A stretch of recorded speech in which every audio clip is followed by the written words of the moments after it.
কোনো এক লোকের ক্যান্সার হলো, পরপর 10টা ডাক্তার চিকিৎসা দিল। তো এক ডাক্তারের চিকিৎসা দিল, 1 মাস ভালো থাকলো, কিন্তু তারপরে ঘুরে ফের সেই রোগ পুনরাক্রমণ করে বসলো।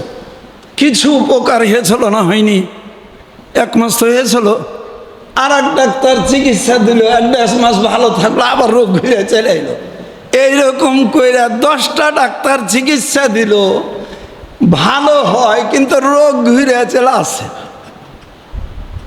এই ডাক্তারগুলো হলো আংশিক ডাক্তার।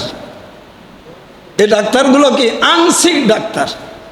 আর সর্বশেষ একজন ডাক্তার আইলো, এই ডাক্তার তার রোগ সম্পূর্ণ নিরাময় করে ফেললো, আর ওই রোগ আইলো না।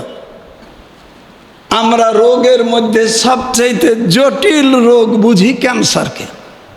ধরুন ক্যান্সার, তাহলে সর্বশেষ ডাক্তার তিনি, যার চিকিৎসার পরে আর চিকিৎসার দরকার হয় না। তিনি সর্বশেষ ডাক্তার এবং সর্বশ্রেষ্ঠ ডাক্তার, দুটাই। আর যেই ডাক্তারের পর আরো চিকিৎসার দরকার হয়, তিনি সর্বশেষ ডাক্তারও নন, সর্বশ্রেষ্ঠ ডাক্তারও নন। ভাই সব, রোগের মধ্যে ক্যান্সার যেমন সবচেয়ে জটিল, মানুষের রুহানি রোগের মধ্যে সবচাইতে কঠিন রোগ হলো কুফরি এবং সেরেকি। কি বলেন? সবচাইতে রুহের বড় রোগ সেরেকি এবং কুফরি। হযরত আদম আলাইহিস সালাম আসছেন, চিকিৎসা দিয়েছেন, কিছু মানুষ ভালো হয়েছে। উনি যখন চলে গেছেন, 600 বছর পরে আবার মূর্তি পূজা করতে সব লেগে গেছে। একটাও মুসলমান ছিল না। হযরত নূহ আলাইহিস সালামকে যখন পাঠাইলেন, একটাও পৃথিবীতে মুসলমান ছিল না। তার মানে ওই সেরেকি আর কুফরি চিকিৎসা যা আদম আলাইহিস সালাম দিয়েছিলেন, আবার কি কয়েছে দূর হয়ে আবার কুফরি সেরেকিতে ঘিরে গেছে।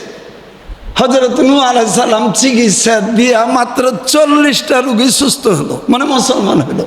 হাসরের আদালতে হযরত নূহ আলাইহিস সালাম মাত্র 40 জন এই মুসলমান উম্মত নিয়ে পুনরুত্থিত হবে।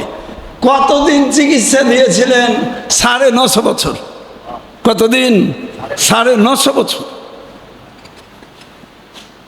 এইরকম ভাবে যে ডাক্তার চিকিৎসা দিত সেরেকি আর কুফরির, ওই চিকিৎসা দেওয়ার পরে উনি যখন দুনিয়া থেকে চলে যেতেন, সবাই আবার কাফের আর মুশরিক হয়ে যেত, একটাও মুসলমান থাকতো না। এই জন্য সর্বশেষ আল্লাহ রাসূল সাল্লাল্লাহু আলাইহি ওয়াসাল্লাম আগমন করলেন। কম হোক বেশি হোক, কিয়ামত পর্যন্ত মুসলমান থাকবে, সবাই কাফের হবে না, সবাই মুশরিক হবে না। এই জন্য হাদিস শরীফ আছে, লা তাজালু তাইফাতুম মিন উম্মতি মানসুরিনা আলাল হাক্কি লা ইয়াদুররুহুম মান খালাফাহুম। ইবনে মাজাহ বাবু ইত্তেবা ও সুন্নাহ অধ্যায়ে হাদিসটি দেওয়া আছে। অর্থাৎ আল্লাহ রাসূল সাল্লাল্লাহু আলাইহি সাল্লাম সর্বশেষ ডাক্তার, এবং তিনি সেরেকি এবং কুফরির যে চিকিৎসা দিয়ে গেছেন, কিয়ামত পর্যন্ত এই চিকিৎসা জারি থাকবে।